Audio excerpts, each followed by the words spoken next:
ऐतिहासिक परिणाम का इंतज़ार पूरे देश को भी है। उत्तर प्रदेश आने वाले चुनाव में सबसे बड़ी भूमिका निभाने जा रहा है और मुझे उम्मीद है कि जनता निर्णय लेगी और भारतीय जनता पार्टी का सफाया उत्तर प्रदेश से होगा। इसीलिए कई बार इस बात को समाजवादियों ने भी कहा और गठबंधन की तरफ से इस बात को कहा गया कि उत्तर प्रदेश से बीजेपी को हटाने का मतलब है देश से बीजेपी को हटना। 80 हराइए, बीजेपी हटाइए, इस नारे पे समाजवादी लोग लगातार काम कर रहे हैं 80 को हराने के लिए और पीडीए ही एनडीए का मुकाबला करेगा। पीडीए ही मुकाबला करेगा एनडीए का। और जो पिछले वादे किए हैं भारतीय जनता पार्टी ने, किसानों की आय दोगुनी होना, नौजवानों को नौकरी और रोज़गार मिल जाना, आज कम से कम इनको बताना चाहिए कि इतने लोगों को नौकरी दी है इन्होंने, इतने लोगों को रोज़गार मिल गया है। और आप में से बहुत सारे साथी होंगे, बड़ी बड़ी मैगज़ीन अगर आप देखें, टीवी अखबार देखें, विज्ञापन तो बड़े बड़े हैं और सदन में सरकार ने ये कहा कि 40 लाख करोड़ के एमओयू हुए हैं। अगर 40 लाख करोड़ के एमओयू होंगे तो कम से कम आजमगढ़ में नहीं तो मऊ में नहीं तो जौनपुर नहीं तो बनारस, और बनारस नहीं तो गाजीपुर, बलिया या कम से कम गोरखपुर में इन्वेस्टमेंट तो आया होगा। 40 लाख करोड़। और on the floor of house कहा मुख्यमंत्री जी ने कि 40 लाख करोड़ के एमओयू हुए हैं और उद्योग लगने जा रहे हैं। जिस सरकार के 2 साल यूं ही गुजर गए हों, तीसरा बजट आने वाला हो और उसके बाद ज़मीनें चिन्हित कर रहे हों कि हमें ज़िलों में ज़मीनें चाहिए तब इन्वेस्टमेंट आएगा, तो जिस सरकार ने तैयारी नहीं की, मुझे नहीं लगता है कि इन्वेस्टमेंट आएगा। आज बाज़ार में 70% से ज़्यादा कैश फ्लो कर रहा है। पहले से ज़्यादा कैश आज मार्केट में है। जिन लोगों ने ये कहा कि नोटबंदी होने से भ्रष्टाचार खत्म हो जाएगा, आपने, हमने, सब ने तस्वीरें देखी हैं।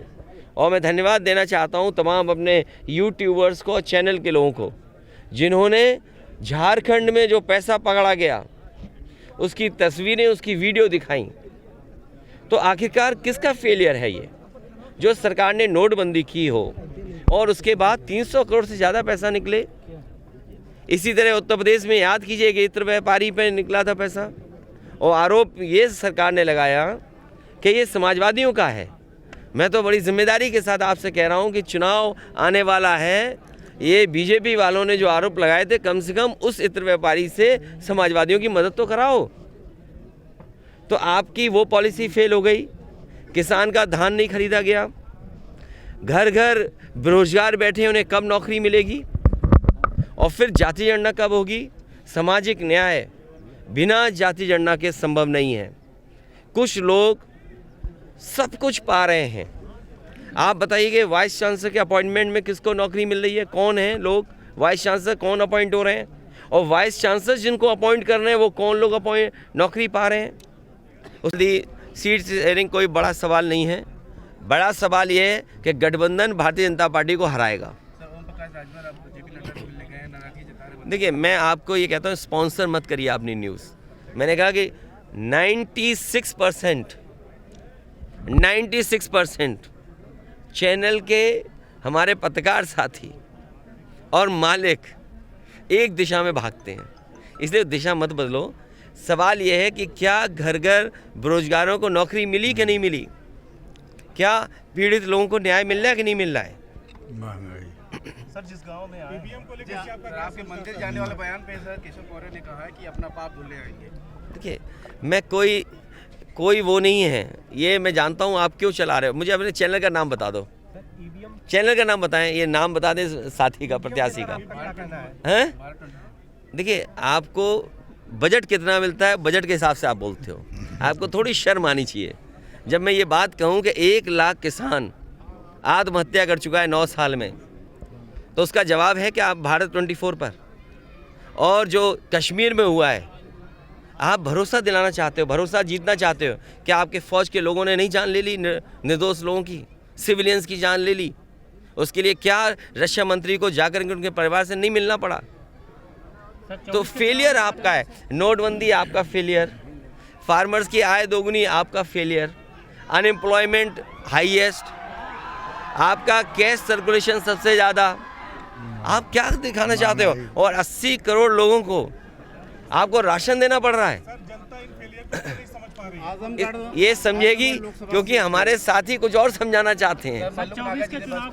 और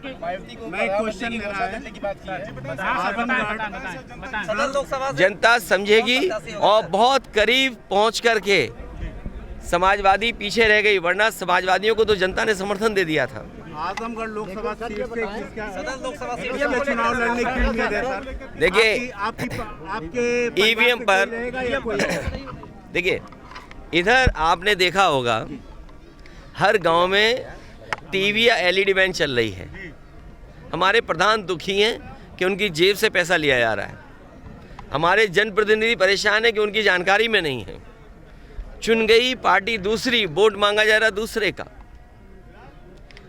दुनिया में अगर विकसित भारत बनाना चाहते हैं आप, तो विकसित देशों की आपको कुछ तो चीज़ें अपनानी पड़ेंगी। अगर विकसित देश अमेरिका है, विकसित देश जापान है, विकसित देश जर्मनी है, और विकसित देश अगर इंग्लैंड मानता है अपने आप को, और दुनिया में बहुत सारे देश हैं, आप अपने देश को विकसित बनाना चाहते हैं, तो सबसे पहले अपने लोकतंत्र पे लोगों का भरोसा जगाइए। और जो विकसित देश कर रहे हैं, जर्मनी के सबसे बड़े कोर्ट ने ये कहा कि अगर ईवीएम से वोट पड़ेगा तो वो अनकॉन्स्टिट्यूशनल होगा। क्या हम उस दिशा में काम करने जा रहे हैं? इसीलिए समाजवादी पार्टी का मानना है बीजेपी हटाओ, लोकतंत्र बचाओ, ईवीएम अपने आप हट जाएगी। सर 24 के चुनाव को लेकर आजमगढ़ में प्रधानमंत्री का दावेदार माइती जी को बना दिया जाए। तुम्हारा चैनल ही जाने किस दिशा में जा रहा है। इसके सिग्नल किसी और सैटेलाइट से कनेक्ट हो गए हैं। बीजेपी सांसद निरहुआ ने बयान दिया है कि आजमगढ़ 24 में अगर अखिलेश आएंगे तो चुनाव लड़ने में मजा मुकाबला। किसने, कौन कह रहा है? बीजेपी सांसद दिनेश लाल यादव निरहुआ। देखिए, मजा किसको आएगा? मजा तुम तो नहीं लेना चाहते हो। नहीं सर, बयान है मेरे पास। अच्छा, बयान है तो कोई बात नहीं है, बयान अपने पास रखिए, रिकॉर्ड के खूब चलाइए आप। देखिए, जनता तय करेगी। आप जिस पूर्वांचल एक्सप्रेसवे पे आते हैं, क्या उस गुणवत्ता से बना? आप में से जितने पत्रकार साथी खड़े हो, मैं फिर कहता हूं, और गूगल पे देख करके या वेबसाइट पे देख करके ऑफिशियल रिकॉर्ड निकालना। मुख्यमंत्री जी ने सदन में ये कहा कि जो गोरखपुर लिंक है वो 3000 करोड़ का बन रहा है। सच्चाई है कि वो 6000 करोड़ का है। तो सोचिए आप, 90 किलोमीटर सड़क 6000 करोड़ की बन रही है, और कब बन जानी चाहिए थी, आज तक नहीं बन पाई। ये सवाल ही नहीं है आपके लिए। सरकार बनेगी तो और अच्छी होंगी।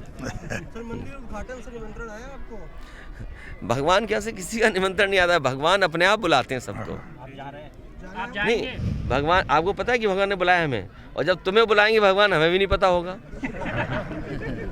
क्यों? अगर भगवान का बुलावा आ जाए तुम्हारे लिए तो क्या हमें पता होगा?